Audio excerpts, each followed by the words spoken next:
There was no leaving the workday going, that was an awesome day.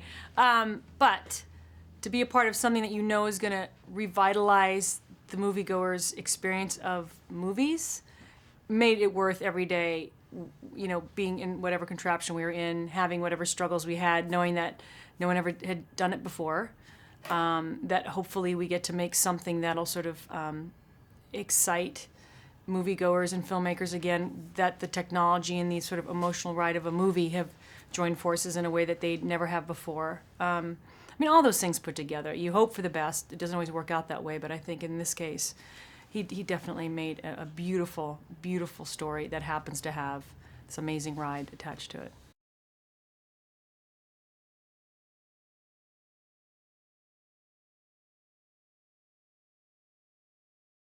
I mean, there's a difference between, you know, when you're out doing press, the last thing they want is a crabby, you know, isolated human being. Doesn't really sell a film. So you know, there's a certain showmanship to what we do, but at work, it's never like all fun and games the way people think. But in this case, it was literally removing any human contact. So even if you wanted to have a good time, it wasn't possible. But we found moments to abuse Alfonso. He became, I think because we were so frustrated at the isolation of being confined, that anytime there was a making fun of opportunity, George and I took it and we directed it fully at Alfonso. But other than that, we were locked in some contraption, being told where to put our arms and bodies, and just hoping that you sort of could come up with an emotion that, you know, was natural while being told exactly what to do at every single moment.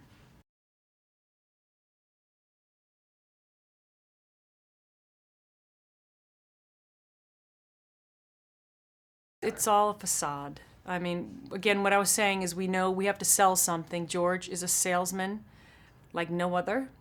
What he is in the interview process is completely different than what he is as a friend. He's abusive, condescending, manipulative, controlling. Everything that makes a great director. That's why he's so good at what he does. I'm kidding. You know, he's just the consummate professional. He loves what he gets to do in this business.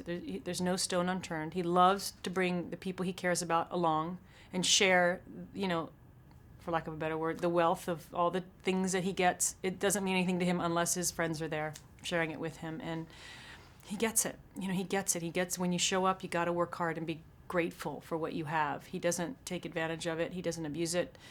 He just works very, very hard.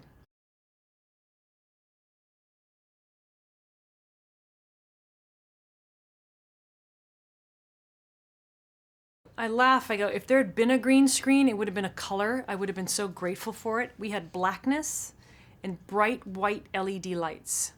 There was nothing, no natural color that existed, except for maybe in the Soyuz there'd be a pop of orange, and I was so grateful to have something.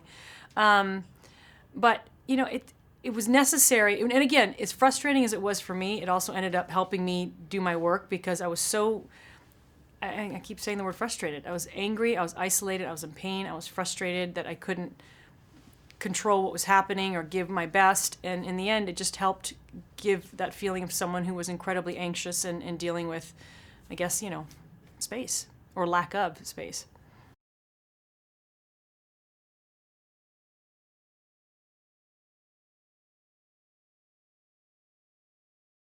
I never saw him. I only heard him. He was behind the black curtain along with the crew. I mean, the sound stages would be massive, and in the middle would just be me on whatever contraption, or George and his contraption, and they were always behind a black curtain. All you could do was hear Alfonso. Only on some of the Soyuz or the Shenzhou pieces was he able to come over and you actually could have physical contact with him. But for the most part, he was like the man behind the curtain in Wizard of Oz. You never saw him, but you always heard him.